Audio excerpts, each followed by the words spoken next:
하나님 말씀 에베소서 1장 3절부터 6절에 있는 말씀입니다. 에베소서 1장 3절부터 6절. 합독하시겠습니다. 찬송하리로다. 하나님 곧 우리 주 예수 그리스도의 아버지께서 그리스도 안에서 하늘에 속한 모든 신령한 복을 우리에게 주시되 곧 창세전에 그리스도 안에서 우리를 택하사 우리로 사랑 안에서 그 앞에 거룩하고 흠이 없게 하시려고 그 기쁘신 뜻대로 우리를 예정하사 예수 그리스도로 말미암아 자기의 아들들이 되게 하셨으니 이는 그가 사랑하시는 자 안에서 우리에게 거저 주시는 바 그의 은혜의 영광을 찬송하게 하려는 것이라. 아멘. 성경에 보면 하나님께서 무슨 일이든지 일을 행하실 때에 즉흥적이거나 돌발적으로 행하시는 일은 단 한 번도 없습니다. 우리 사람은 즉흥적으로 할 때가 많아요. 또 돌발적으로 할 때도 많습니다. 그러나 하나님은 돌발적으로 하시는 게 없어요. 즉흥적인 게 없어요. 전부 다 계획 가운데서 이루어집니다. 근데 하나님께서 계획을 하실 때에 모든 일을 그리스도 안에서 하십니다. 그리스도 안에서 작정하고 계획하고 실행에 옮기시는 거예요. 이것은 한치의 어긋남이 없습니다. 뿐만 아니라 하나님이 이렇게 그리스도 안에서 작정하고 계획하고 실행하실 때는 또 분명한 목적이 있어요. 목적 없이 일하시는 것도 없습니다. 아무도 의미도 없이 일에 대한 열매도 생각하지 않고 무작정 일을 저질러 놓고 보는 그런 하나님은 결코 아닌 것입니다. 오늘 본문에서도 하나님은 그의 백성들에게 복을 주시는 하나님으로 나타나 있습니다.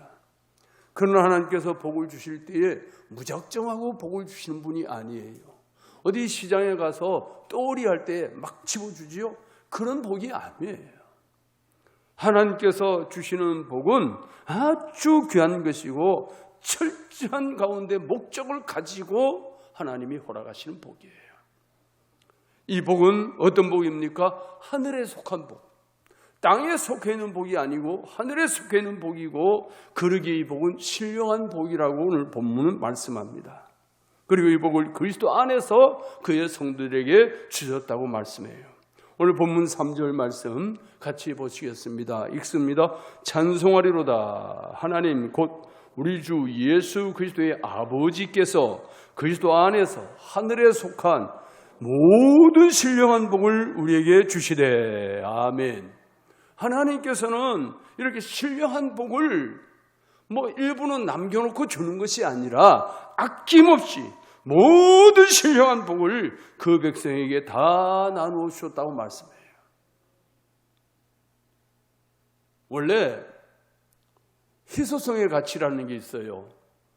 많으면 별 가치를 못 느껴요. 아무리 좋은 것도. 만약에 우리 주변에 다이아몬드가 지천에 깔렸다고 생각하면 그게 귀하겠어요? 귀하지 않지요. 금 노다지가 돌아서면 금 노다지면 금이 귀하겠어요? 귀하지 않아요. 희소성의 가치라는 건 별로 없으니까 귀한 거죠. 그래서 비싼 거예요. 그런데 오늘 하나님께서 모든 신령한 복을 우리에게 주시되, 근데 이 복을 받는 성도 입장에서는 어떨까요? 귀하게 느껴질까요? 어떻게 느껴질까요? 말은 귀하다고 할지 모르지만 하나님의 복이 너무 많이 굴러 들어오면 귀한 줄 몰라요. 그러니까 감사도 떨어지고 감격도 떨어지고 이 희소성의 가치라는 거죠. 하나님의 복도 아주 어렵게 주셔야 이거 그 복 귀한 줄 알 텐데. 대학교 들어가는 것도요, 쉽게 들어가면 그거 별로 귀하게 여기지 않아요. 그런데 그냥 몇백 대 1 해가지고서는 어쩌다 합격을 해보세요. 아주 경사가 나는 거예요. 여러분 사법고시 패스했다 그러면 그 집안은 경사가 나죠. 왜 그럴까요? 그만큼 어렵거든. 행정고시도 어렵지만 행정고시보다 사법고시는 훨씬 더 어려워요. 그래서 사법고시 패스했다. 그러면 그 집안에는 경사가 난단 말이에요. 그러니까 사람은 모든 것이 상대적이고 비교적이에요. 그러나 하나님은 그렇지 않습니다. 하나님께서 주시는 것은 절대적인 거예요. 상대적으로 비교되거나 그렇게 되는 복이 아니에요. 하나님의 복은 절대적인 복이에요. 그렇기 때문에 하나님께서 주시는 복은 아낌없이 다 나누어 주셔도 그 귀함의 가치는 말로 표현이 안 되는 겁니다. 여기 오늘 말씀 보니까 신령한 복을 우리에게 주시되 이 과거 능동 분사를 써서 이미 주셨어요. 이미 주셨는데 분사로 쓰는 것은 하나님께서 우리가 받고자 하는 우리가 더 사실 아쉬워해야 되고 우리가 더 목매야 되고 더 갈급해야 되는데 주시는 하나님 쪽이 더 갈급한 거예요. 주시고 싶어서. 그게 분사를 쓰는 거예요. 주시는데 하나님이 더 열정을 가지고 주시는 거예요. 어떻게 보면 거꾸로 된 것 같아요. 하나님의 복을 우리가 받아야 되니까 받는 우리 쪽에서 더 아쉬워하고 하나님 그 복 우리에게 주세요 이래야 되는 이런 상황인데 그게 아니고 하나님은 더 주시려고 내가 받으려고 하는 내 마음보다도 주시려는 하나님의 마음이 더 뜨거운 거예요. 지금 더 열정적이에요. 여러분 왜 그러면 하나님께서 이 복을 어떻게 보면 이 복을 주시지 못해서 뭐 안달난 것처럼 왜 하나님께서 이 복을 주시려고 그렇게 열정적으로 그렇게 하시겠는가? 다 이유가 있지요. 목적이 있어요. 이미 주셨는데 주실 때 누구의 간섭도 없이 스스로 능동적으로 주시는 거고 평범하게 주시는 것이 아니라 열정을 가지고 그 복을 나누어 주시는 거예요. 근데 헬라에서는 과거는 지난 사건이에요. 지난 사건이지만 헬라어 개념에서 과거는 사건은 지났지만 효력은 지금 남아있는 거예요. 효력은 지금도 남아있어요. 그러니까 하나님께서 그 복을 주신 것은 과거의 사건이지만 그 복의 효력은 지금도 여전히 남아있다고 말이에요. 여전히. 다시 말씀드리면 하나님의 복은 과거에 주신 사건으로 끝나는 것이 아니고 지금도 우리에게 유효한 복이에요. 그러면 하나님께서 성도에 주신 신령한 복이 무엇입니까? 오늘 성도에 주신 복이란 자에서 말씀을 나누기를 원합니다. 세 가지 말씀을 드립니다. 첫째는 창세 전부터 선택해 주신 은혜예요. 여러분 이 선택이라고 하는 것은 아주 굉장한 거예요. 오늘 본문 4절 봅니다. 본문 4절 다 같이 읽습니다. 곧 창세전에 그리스도 안에서 우리를 택하사 우리로 사랑 안에서 그 앞에 거룩하고 흠이 없게 하시려고 우리를 사랑 안에서 그 앞에 거룩하고 흠이 없게 하시려고 우리를 택하셨다. 그러니까 그냥 우리가 과일집에 가가지고 막 고르잖아요. 막 고르는데 어떤 주인은 고르지 마세요 소리를 지르는 사람도 있어요. 왜? 자꾸 만지면 이게 안 좋거든. 물건이 자꾸 못 만지게 고르지 마세요 그런 데가 있어요. 그런데 대부분 이제 싼 데 가면 다 골라. 골라가지고 나중에 찌꺼기 남는 거는 이제 그냥 뭐 떠리로 해가지고 뭐 되게 싸게 넘기고 이렇게도 하지요. 백화점은 그렇지 않아요. 백화점 같은 데 가면 딱 봉지에 딱딱 담아가지고 고르고 자시고 할 것도 없어. 그렇게 해서 판단 말이야. 그런데 하나님께서 우리를 택하실 때 마치 과일 고르듯이 그렇게 골라서 그런 의미가 아니에요. 그래서 쓸데없는 거는 내버리고 좀 쓸모있는 놈만 골라요. 그런 의미가 아니에요. 하나님께서 우리를 택하시는 것은 분명한 목적이 있고 하나님께서 택하신 것은 그리스도 안에서 하나님의 작정 가운데서 택하시는 거예요. 그런데 그 선택은 얼마나 귀중한 선택인지 하나님의 택하심을 가르쳐서 택정이라는 표현을 써요. 택정이란 말은 고르고 골라서 뽑아내신다 이런 의미예요. 고르고 골라서. 그러면 우리가 마음에 들어가지고 우리 하는 행동을 보니까 우리 생긴 걸 보니까 마음에 들어가지고 그렇게 골라서 뽑으셨을까? 아니에요. 저는 그건 아니에요. 이 선택의 의미는 가리고 골라서 뽑아 정했다, 그런 의미로 택정이라는 단어를 쓰기도 합니다만은, 하나님께서는 하나님의 거룩한 영광을 위해서, 그리스도의 복음을 위해서 우리를 선택해 주시는 거예요. 그래서 선택받은 자는 어떤 의미에서 보면 선택받지 못한 자나 선택받은 나나 똑같은 위치에 있었는데, 똑같은 위치에, 무슨 위치요?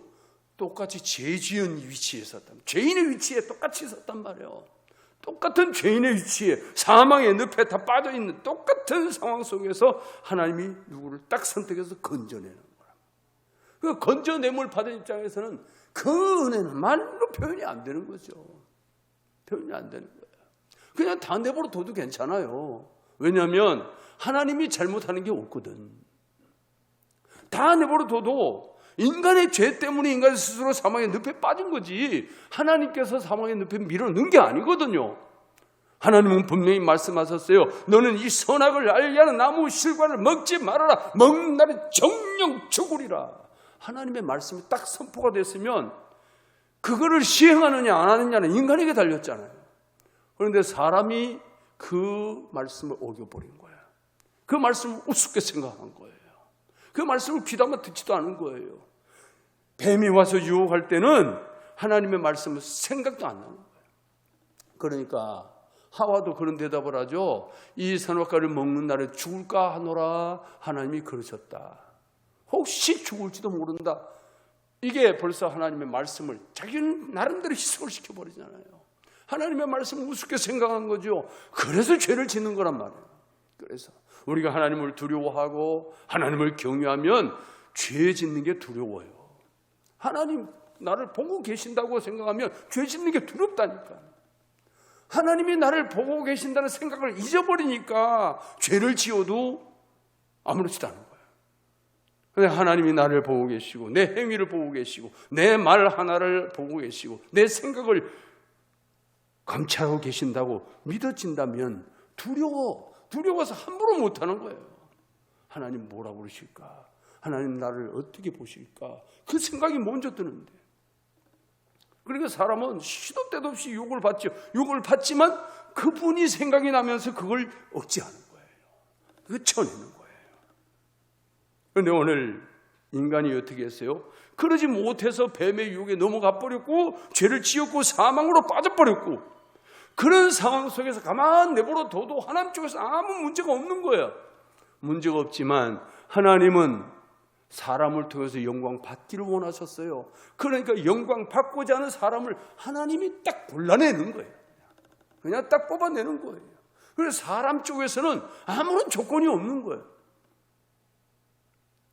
그냥 하나님의 의지대로 하는 거예요. 하나님 주권대로 뽑아내는 거예요. 그러나 하나님이 창세전에 그렇게 하셨다. 창세전에 하나님의 계획 가운데, 그러니까 모든 것이 우주 만물을 창조하는 것도 하나님의 계획 속에서 이루어지는 거예요. 로마서 8장 29절 말씀을 같이 보시겠습니다. 읽습니다.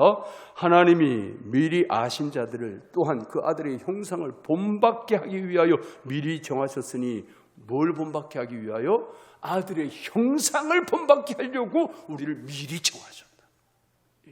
그 선택하신 이유가, 우리를 거룩하고 흠이 없게 하시려고 하는 이유가 결국은 그리스도를 본받게 하려고 하는 거예요. 왜? 예수 그리스도 그분은 무한 분이거든요. 흠이 없는 분이거든요. 허물이 없거든요. 죄가 없거든요. 그러니까 그분을 본받게 하려고 우리를 선택하셨다. 다시 말하면 제2의 예수로 살아가게 하기 위해서 우리를 선택하셨다. 그러니까 우리가 예수 믿고 하나님의 자녀가 된 사람은 멋대로 살면 안 되는 거예요. 예수님처럼 살아야 돼요. 예수님처럼 살려고 몸부림쳐야 돼요. 그것을 놓고 기도해야 되는 겁니다. 하나님께서는 그의 뜻을 이루시기 위해서 죄와 사망의 늪에 빠져버린 인간을 가리고 골라서 뽑아내셨어요. 그리고 때가 되니까 불러내서 영광스러운 자리에 앉게 하시는 것입니다. 하나님께서는 구원하시고자 하는 백성을 영광스러운 자리에 앉게 하시려고 그 외아들을 희생양으로 삼으셨어요. 그리고 죄에서 속량해 주셨습니다. 우리 에베소 1장 7절 말씀을 같이 보시겠습니다. 읽습니다. 우리는 그리스도 안에서 그 은혜의 풍성함을 따라 그의 피로 말미암아 속량 곧 죄사함을 받았느니라. 아멘. 그리스도 안에서 모든 것은 그리스도 안에서 이루어져요.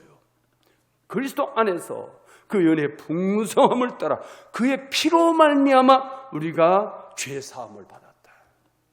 예수님을 희생시켜서 우리로 하여금 그리스도 안에 하나님의 자녀가 되게 하시는 거예요. 이 자리에 모여있는 우리 성도들도 이런 과정을 통해서 성도라는 거룩한 지위에 있게 된 것입니다. 여러분, 성도라는 이름이 그렇게 값싼 이름이 아니에요. 성도라는 이름이 얼마나 가치 있는 이름인지 모릅니다. 예수님의 목숨하고 바꾼 거예요. 예수님의 목숨과 바꿔서 우리를 성도라는 지위를 주시는 거예요. 그렇기 때문에 이 성도의 지위는 여러분이 쉽게 생각하면 안 돼요. 성도의 지위는 너무나도 값진 것입니다. 너무나도 귀한 것입니다. 로마서 8장 30절 말씀 같이 읽습니다. 또 미리 정하신 그들을 또한 부르신 그들을 또한 의롭다 하시고 의롭다 하신 그들을 또한 영화롭게 하셨느니라. 이게 순서가 딱딱딱딱 맞았다. 미리 정하셨어요. 미리 선택하셨어요. 그러니까 때가 돼서 부르시죠. 부르신 다음에 부르신 그들을 어떻게 해요? 의롭다. 이 칭의라고 그런단 말이에요. 의롭다 인쳐주는 거예요.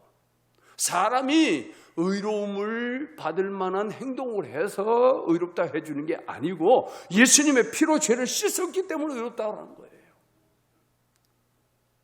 그리고 의롭다 하신 그들을 영화롭게 하셨느니라. 영원한 하나님 나라에서 예수님처럼 영광을 누리게 하는 멸류관 받았소.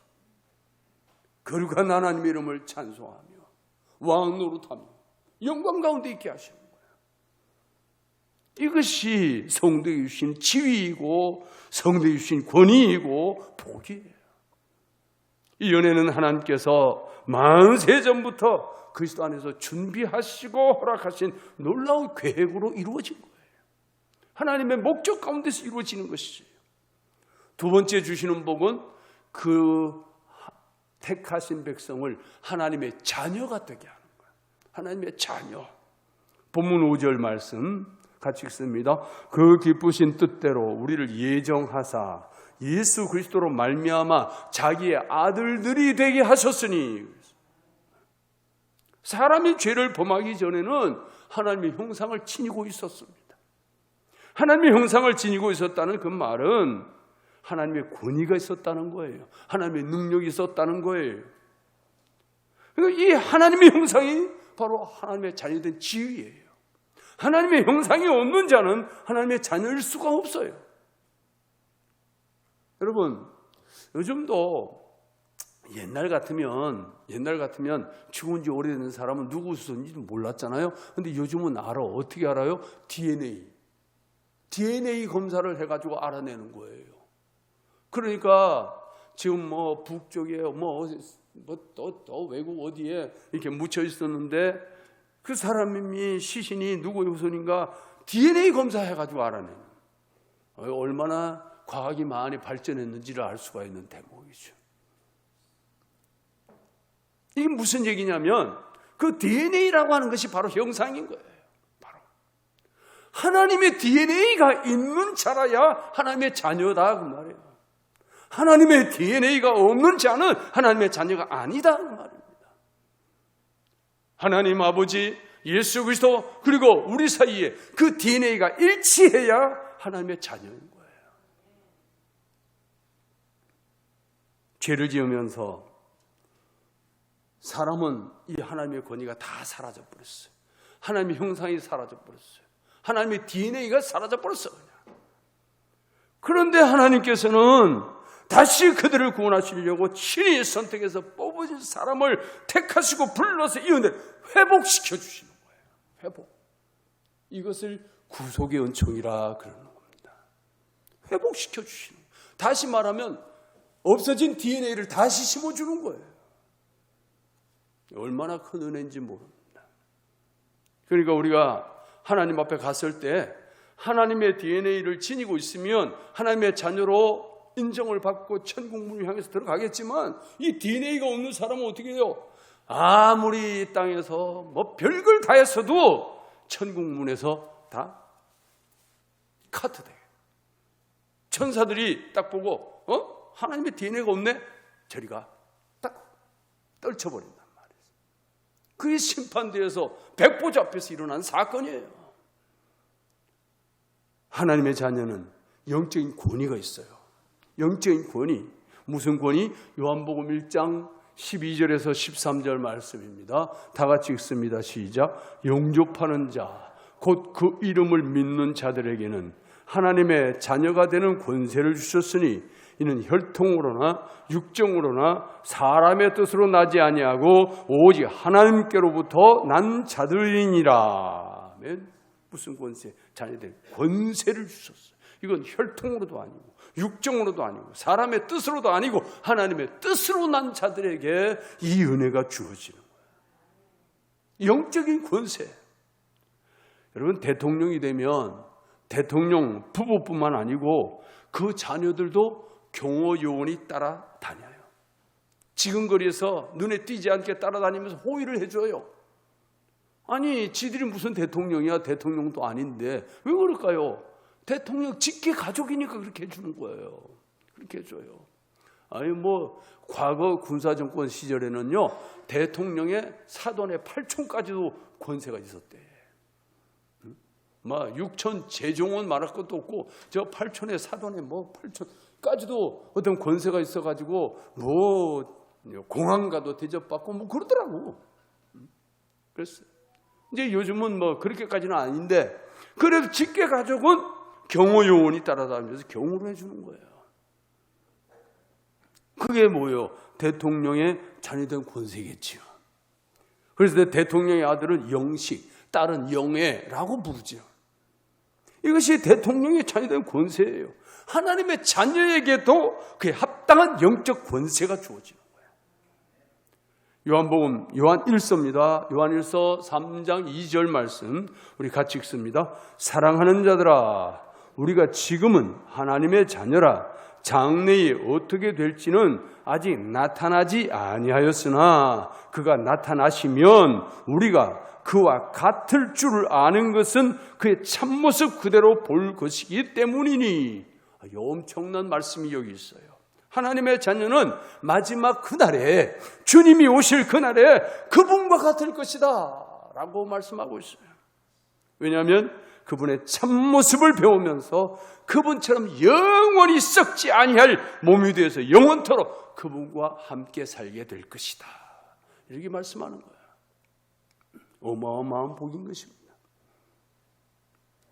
하나님께서는 하나님의 자녀들에게 이 복을 주신다는 거예요. 이 복을. 그래서 우리 또 누가복음 20장 34절에서 36절 말씀을 같이 읽어보시겠습니다.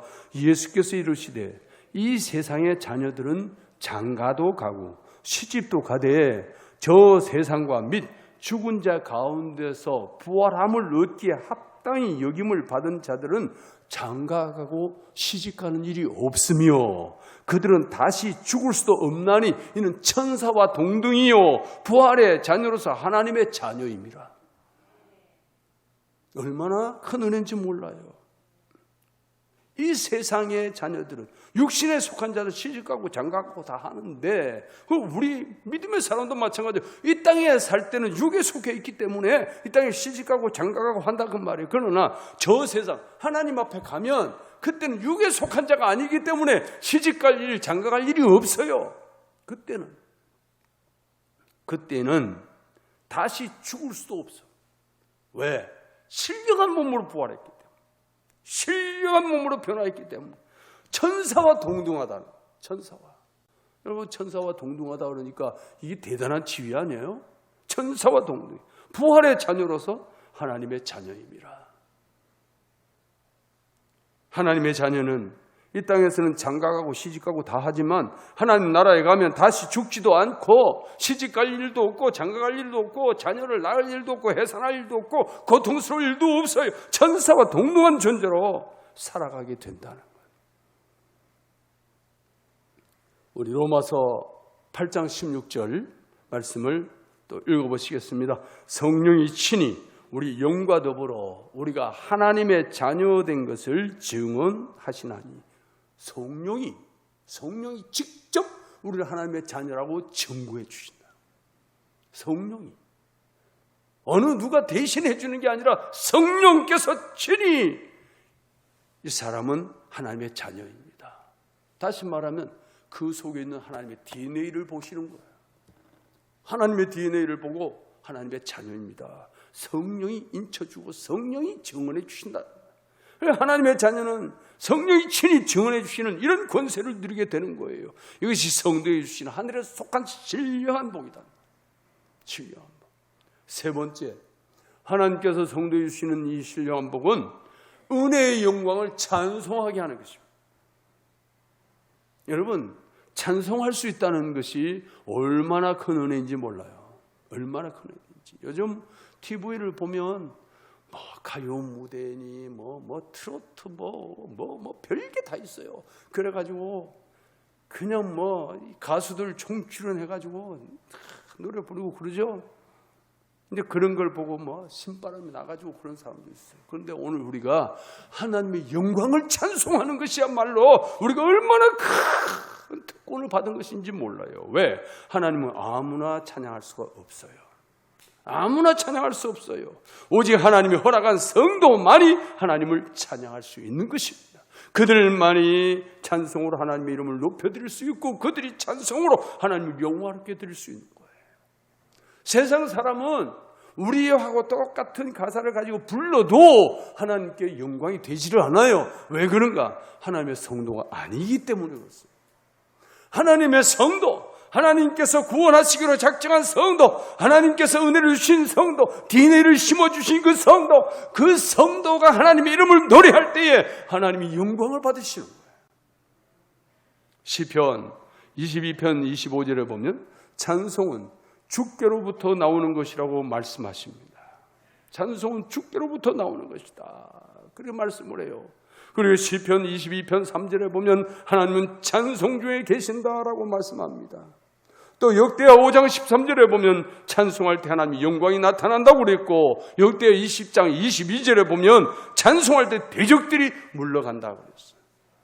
이 찬송의 역사가 얼마나 큰지 몰라요. 본문 6절 다시 읽습니다. 시작. 이는 그가 사랑하시는 자 안에서 우리에게 거저주시는 바 그 은혜의 영광을 찬송하게 하는 것이라.